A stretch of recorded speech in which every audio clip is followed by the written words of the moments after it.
नमस्कार, मैं हूं अंकुर और आप देख रहे हैं सत्यहिंदी.com। आइए एक नजर डाल लेते हैं अब तक की सुर्खियों पर। चुनाव आयुक्त की नियुक्ति की प्रक्रिया को लेकर सुप्रीम कोर्ट में आज भी सुनवाई हुई है। सुनवाई के दौरान सुप्रीम कोर्ट की संविधान पीठ ने निर्वाचन आयोग पर सवाल उठाते हुए एक उदाहरण के साथ सरकार से पूछा कि क्या कभी किसी पीएम पर आरोप लगे तो क्या आयोग ने उनके खिलाफ एक्शन लिया है। पीठ ने सरकार से कहा कि आप हमें निर्वाचन आयुक्त की नियुक्ति की पूरी प्रक्रिया समझाएं। हाल ही में आपने एक आयुक्त की नियुक्ति की है, किस प्रक्रिया के तहत आपने उनको नियुक्त किया है। जस्टिस रस्तोगी ने सरकार से दो टूक पूछा, आप चुनाव आयुक्त की नियुक्ति करते समय सिर्फ नौकरशाहों तक ही सीमित क्यों रहते हैं। अटॉर्नी जनरल ने कहा, ये तो एक अलग बहस हो जाएगी। अगर किसी मामले में कोई घोषणा पत्र है तो हम उसका पालन कैसे नहीं करेंगे। इससे पहले अटॉर्नी जनरल ने कहा, यह कहना कि सरकार पिक एंड चूज यानी मनपसंद अफसर को उठाकर ही नियुक्त कर देती है, ऐसा नहीं है। Justice KM. जोसेफ ने कहा, हमें एक चुनाव आयुक्त की जरूरत है जो पीएम के खिलाफ भी कार्रवाई कर सके। उदाहरण के लिए मान लीजिए कि प्रधानमंत्री के खिलाफ कुछ आरोप हैं और चुनाव आयोग को कार्रवाई करनी है, लेकिन चुनाव आयुक्त कमजोर है, वो एक्शन नहीं करता है। क्या ये सिस्टम का पूर्ण रूप से ब्रेकडाउन नहीं है।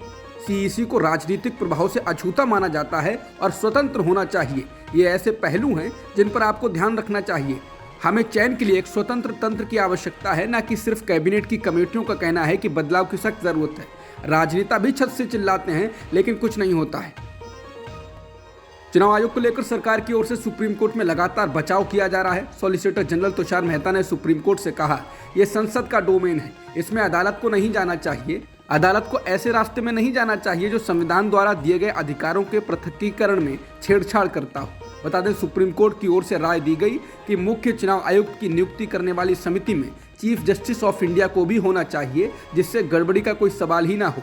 हालांकि एसजी तुषार मेहता ने कहा, इसी तरीके से सीएजी और राज्यपालों की नियुक्तियां भी होती हैं। कल को सवाल उठेगा कि इसमें भी प्रक्रिया बदले। नियुक्ति प्रक्रिया का जबरदस्त तरीके से बचाव करते हुए एसजी तुषार मेहता ने कहा, अगर कानून की आवश्यकता है तो आप संसद को सुझाव दे सकते हैं। न्यायालय परमादेश जारी नहीं कर सकता। न्यायालय ऐसा कुछ नहीं कर सकता जो संसद को करना चाहिए। राष्ट्रपति सर्वोच्च अधिकारी है, वो नियुक्त करते हैं, उनके पास कानून के अभाव में एक तंत्र है। आप नियुक्ति को सिर्फ इसलिए अवैध नहीं कह सकते हैं क्योंकि कोई कानून नहीं है। उन्होंने कहा कि नौकरशाह कमाल का काम कर रहे हैं, वो नीतिगत फैसलों को लागू कर रहे हैं। भ्रष्ट अक्षम नौकरशाह हो सकते हैं, इसमें कोई शक नहीं, लेकिन पूरी नौकरशाही बिरादरी को एक ब्रश से पेंट नहीं किया जा सकता। संविधान की सीमा के भीतर कार्यपालिका की स्वतंत्रता पवित्र है। अदालत केवल सुझाव दे सकती है, आदेश जारी नहीं कर सकती। किसी भी मुख्य चुनाव आयुक्त का लंबे समय से 6 साल का कार्यकाल पूरा ना होने को लेकर सुप्रीम कोर्ट ने सवाल उठाया था। सुप्रीम कोर्ट ने इसको स्वतंत्रता में बाधा बताया था। साथ ही कहा था कि इसके कारण मुख्य चुनाव आयुक्त चुनाव प्रक्रिया में सुधार नहीं ला पाते, वो अपने नजरिए से काम ही नहीं कर पाते, क्योंकि सरकार द्वारा ऐसे नौकरशाहों को नियुक्त किया जाता है जिनकी आयु 65 वर्ष होने वाली होती है और वो 6 साल पूरे होने से पहले ही रिटायर हो जाते हैं। इसको लेकर केंद्र सरकार ने जवाब देते हुए अटॉर्नी जनरल आर वेंकटरमणी ने कहा, हर बार नियुक्ति वरिष्ठता के आधार पर की जाती है। एक मामले को छोड़कर हमें चुनाव आयोग में व्यक्ति के पूरे कार्यकाल को देखने की जरूरत है, न कि सिर्फ सीईसी के रूप में। 2-3 अलग अलग उदाहरणों को छोड़कर पूरे बोर्ड में वो कार्यकाल 5 साल का रहा है। इसलिए मुद्दा ये है कि कार्यकाल की सुरक्षा को लेकर कोई समस्या नहीं है।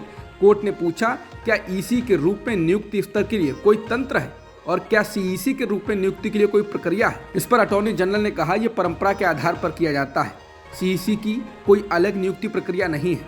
ईसी के रूप में नियुक्ति होती है और फिर वरिष्ठता के आधार पर सीईसी नियुक्त किया जाता है।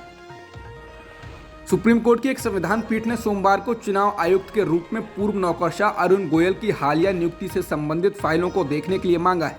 सुप्रीम कोर्ट ने चुनाव आयुक्त की नियुक्ति पर बड़ा दखल देते हुए कहा कि सुनवाई शुरू होने के 3 दिन के भीतर नियुक्ति हो गई। नियुक्ति को लेकर अर्जी दाखिल करने के बाद ये नियुक्ति की गई है। हम जानना चाहते हैं कि नियुक्ति के लिए क्या प्रक्रिया अपनाई गई। याचिकाकर्ता की ओर से पेश अधिवक्ता प्रशांत भूषण ने कहा कि अरुण गोयल को गुरुवार को सेवा से स्वैच्छिक सेवानिवृत्ति दी गई थी और उनकी नियुक्ति 21 नवंबर को अधिसूचित कर दी गई। भूषण ने कहा कि अरुण गोयल की हाल ही में की गई नियुक्ति उन्हें स्वैच्छिक रिटायरमेंट देकर की गई है। चुनाव आयुक्त के रूप में नियुक्त किए गए सभी लोग रिटायर्ड लोग होते हैं, लेकिन गोयल तो सरकार में वर्तमान सचिव थे। गुरुवार को इस अदालत ने दलीलें सुनी थी। शुक्रवार को उन्हें स्वैच्छिक सेवानिवृत्ति दे दी गई थी। उनका नियुक्ति आदेश शनिवार या रविवार को जारी किया गया और सोमवार को उन्होंने काम करना शुरू कर दिया। भूषण ने कहा कि पद मई से खाली पड़ा हुआ था, तो क्या प्रक्रिया अपनाई गई। एक दिन में इतनी जल्दबाजी में आपने उनके वीआरएस के माध्यम से नियुक्ति कर दी। संविधान पीठ की अध्यक्षता कर रहे जस्टिस के.एम. जोसेफ ने कहा कि आमतौर पर वीआरएस के लिए कर्मचारी को 3 महीने का नोटिस देना होता है। भूषण ने जवाब दिया कि उन्हें संदेह है कि नोटिस भी दिया गया है या नहीं दिया गया है, इसीलिए अदालत को रिकॉर्ड मांगना चाहिए। हाल ही में नियुक्त किए गए चुनाव आयुक्त अरुण गोयल की नियुक्ति संबंधी फाइलें मांगे जाने का भारत के अटॉर्नी जनरल आर वेंकटरमणी ने विरोध किया। उन्होंने इस मामले में गोयल की नियुक्ति के मुद्दों को लाने पर आपत्ति जताई, जहां अदालत एक बड़े मुद्दे पर विचार कर रही है। उन्होंने कहा कि मैं इसका मजबूती से विरोध करता हूं। उन्होंने कहा कि भूषण द्वारा अनुमानित नियुक्ति के पीछे कोई डिजाइन नहीं है। इसके जवाब में जस्टिस जोसेफ ने कहा, हम चाहते हैं कि आप इससे संबंधित फाइलें पेश करें। अगर आप सही हैं, जैसा कि आप दावा कर रहे हैं, तो फिर घबराने की जरूरत नहीं है। सुप्रीम कोर्ट ने कहा कि उचित होता अगर अदालत की सुनवाई के दौरान नियुक्ति ना की गई होती। मेघालय में असम नंबर वाले कई वाहनों में बुधवार को आग लगा दी गई। मेघालय असम सीमा पर बुधवार को भी तनाव कायम है। मंगलवार की घटना को लेकर असम के सीएम ने न्यायिक जांच का आदेश दिया है।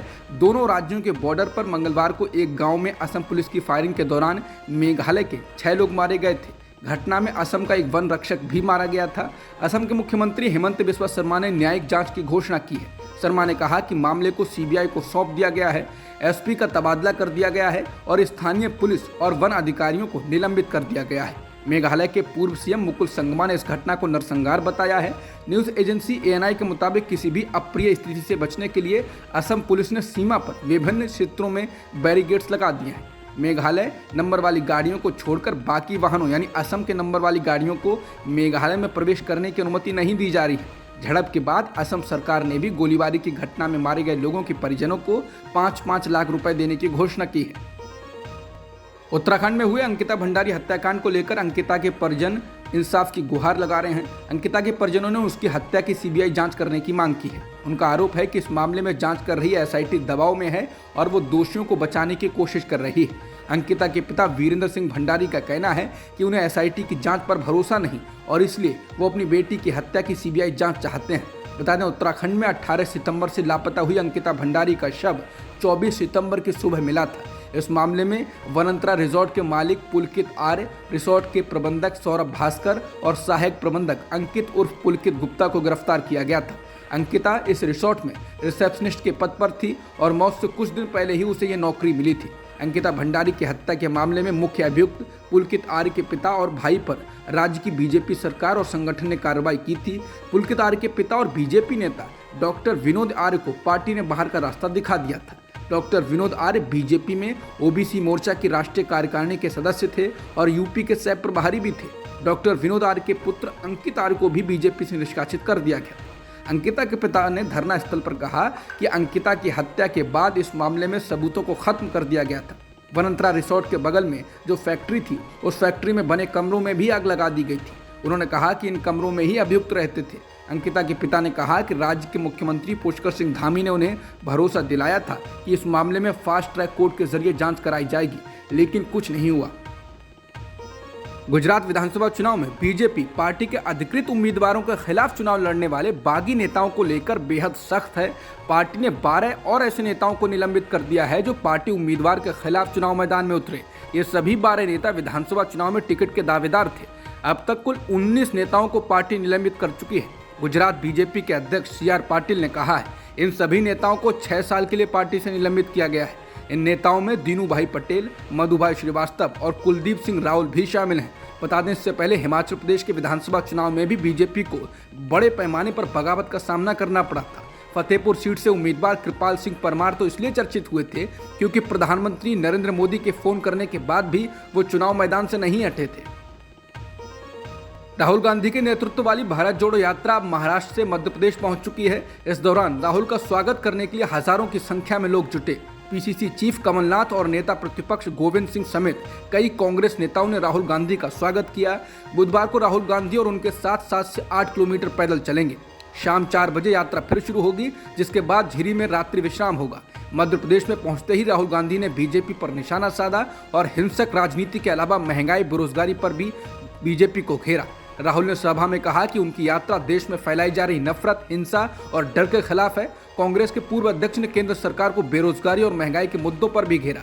उन्होंने कहा कि भाजपा सबसे पहले युवाओं, किसानों और मजदूरों के दिलों में डर फैलाती है और जब ये डर अच्छी तरह से फैल जाता है तो वे इसे हिंसा में बदल देती है। कांग्रेस की भारत जोड़ो यात्रा के राजस्थान पहुंचने से पहले पूर्व डिप्टी सीएम सचिन पायलट का खेमा सक्रिय हो गया है। गहलोत सरकार के मंत्री और एक वरिष्ठ कांग्रेस नेता ने अशोक गहलोत को मुख्यमंत्री पद से हटाने की मांग की है। भारत जोड़ो यात्रा दिसंबर के पहले हफ्ते में राजस्थान पहुंचेगी। पत्रकारों से बातचीत में राजस्थान के वन मंत्री हेमाराम चौधरी और राज्य कृषि उद्योग बोर्ड की उपाध्यक्ष सुचित्रा आर्य ने सचिन पायलट को मुख्यमंत्री बनाने की मांग की है। हेमाराम चौधरी ने बाड़मेर में पत्रकारों से बातचीत में कहा कि राजस्थान में नए चेहरों को मौका देने का वक्त आ गया है। पार्टी नेतृत्व को बिना ज्यादा इंतजार किए इस बारे में फैसला करना चाहिए, इससे पार्टी को फायदा होगा। चौधरी ने कहा कि सचिन पायलट का साल 2018 के विधानसभा चुनाव में राजस्थान में कांग्रेस की सरकार बनाने में अहम योगदान रहा। उन्होंने कहा कि कठिन मेहनत के बाद भी पायलट के पास कोई पद नहीं है, उन्हें जिम्मेदारी दी जानी चाहिए और इस बारे में पार्टी को जल्द से जल्द फैसला करना चाहिए। जबकि सुचित्रा आर्य ने जयपुर में कहा कि पायलट को मुख्यमंत्री बनाया जाना चाहिए। उन्होंने पत्रकारों से बातचीत में कहा कि अगर स्थितियां नहीं बदलती हैं तो पार्टी टूट जाएगी। सचिन पायलट एक अहम चेहरे हैं और लाखों लोग उन्हें सुनने के लिए आते हैं। हर बात की एक सीमा होती है और अब उन्हें मुख्यमंत्री बनाया जाना चाहिए। उन्होंने कहा कि तभी कांग्रेस राजस्थान की सत्ता में लौट सकती है। राजस्थान में सचिन पायलट को मुख्यमंत्री बनाने की मांग में गुर्जर समाज के नेता भी कूद पड़े हैं। गुर्जर नेता विजय सिंह वैसला ने सचिन पायलट को मुख्यमंत्री बनाने की मांग करते हुए कहा कि मौजूदा कांग्रेस सरकार के 4 साल पूरे हो चुके हैं और 1 साल बचा है। अब सचिन पायलट को मुख्यमंत्री बनाया जाना चाहिए। अगर ऐसा होता है तो राहुल गांधी का स्वागत है, नहीं तो हम यात्रा का विरोध करेंगे। उन्होंने कहा कि गुर्जर आरक्षण संघर्ष समिति के नेता बुधवार से यात्रा रोकने की तैयारी के लिए जमीन पर उतरेंगे। समुदाय के सदस्यों के साथ एक बैठक के बाद एक वीडियो बयान जारी कर विजय सिंह बैंसला ने कहा, राहुल गांधी को राजस्थान का दौरा या तो एक गुर्जर मुख्यमंत्री के साथ करना चाहिए या इस मुद्दे पर जवाब के साथ देना चाहिए। विजय सिंह बैंसला ने कहा कि समुदाय ने 2018 में इस उम्मीद के साथ कांग्रेस को वोट दिया था कि एक गुर्जर को मुख्यमंत्री बनाया जाएगा। हमने विधायक को वोट नहीं दिया, हमने गुर्जर मुख्यमंत्री को वोट दिया। बैंसला ने कांग्रेस सरकार पर गुर्जर समुदाय से किए गए वादों को पूरा नहीं करने का भी आरोप लगाया। शशि थरूर के केरल में 4 दिवसीय दौरे पर केरल कांग्रेस के एक वर्ग में बेचैनी दिखने के बाद राजनीति गर्मा गई है। जब शशि थरूर से इसको लेकर एनडीटीवी ने सवाल पूछा कि उनकी केरल में यात्रा को एक पैरेलल एक्टिविटी यानी समानांतर गतिविधि के रूप में देखा जा रहा है, इस पर थरूर ने कहा, इस तरह की बात विचित्र है। तिरुवनंतपुरम के सांसद ने कहा, मैं ये जानने के लिए बहुत उत्सुक हूँ कि उनका दौरा किससे समानांतर है। थरूर ने कहा कि मैं निश्चित रूप से कॉलेज या सिविल सेवा अकादमी में बोलने की स्वतंत्रता रखता हूं, मैं ऐसा कर रहा हूं और कोई भी मुझे ऐसा करने से नहीं रोक सकता है। थरूर ने कहा कि मैं कांग्रेस या पार्टी के खिलाफ कुछ भी नहीं कह रहा हूं, मैं गुटबाजी का सख्त खिलाफ हूं। वास्तव में जिस दिन से मैं राजनीति में आया उस दिन से मैं पार्टी के किसी भी प्रसिद्ध समूह में शामिल नहीं हुआ, न ही मेरा किसी समूह में शामिल होने या शुरू करने का इरादा है। मेरी दिलचस्पी एकजुट कांग्रेस पार्टी में है। ये पूछे जाने पर कि क्या वो 2026 के राज्य चुनाव से काफ़ी पहले खुद को एक बड़े नेता या मुख्यमंत्री पद के चेहरे के रूप में पेश कर रहे हैं, उन्होंने कहा कि कोई भी खुद को किसी भी तरह से पेश नहीं कर सकता, ये जनता को तय करना है, या तो वो आपको चाहते हैं या वो नहीं चाहते हैं। बता दें, केरल कांग्रेस के वरिष्ठ नेता वीडी सतीशन ने कहा कि केरल में कांग्रेस और अधिक पैरेलल एक्टिविटीज़ को बर्दाश्त नहीं कर सकती है। विधानसभा चुनावों में 2 हार झेलने के बाद पार्टी वापसी की मुद्रा में है। वहीं थरूर ने कहा कि उनके दौरे का राजनीति से कुछ भी लेना देना नहीं। बीजेपी ने बुधवार को दिल्ली सरकार के मंत्री सत्येंद्र जैन का नया वीडियो जारी कर दिया। इस वीडियो में सत्येंद्र जैन तिहाड़ जेल के भीतर खाना खाते हुए दिख रहे हैं। बीजेपी ने कहा कि सत्येंद्र जैन को बाहर से खाना लाकर दिया जा रहा है और उन्हें खाना, सलाद, फल सब कुछ दिया जा रहा है, जबकि कुछ दिन पहले ही सत्येंद्र जैन ने अदालत से शिकायत की थी कि उन्हें तिहाड़ जेल में पर्याप्त खाना नहीं मिल रहा है और उनका वजन 28 किलो गिर गया है। इस वीडियो में सत्येंद्र जैन खाने के साथ ही सलाद, फल खाते हुए दिखाई देते हैं और उनके लिए खाना और सलाद लाने वाले 2 लोग भी वीडियो में दिख रहे हैं। उन्हें यह खाना प्लास्टिक के बॉक्स में दिया गया है और जेल के भीतर इस तरह खाना नहीं दिया जाता है। बीजेपी के राष्ट्रीय प्रवक्ता शहजाद पूनावाला ने पूछा है कि अरविंद केजरीवाल अब किस आधार पर सत्येंद्र जैन को मंत्री बनाए रखेंगे या उनका बचाव करने के लिए अभी भी अरविंद केजरीवाल और आम आदमी पार्टी के लोग सामने आएंगे। अब तक की खबरों में इतना ही। बाकी खबरों के लिए बने रहिए सत्य हिंदी.com के साथ।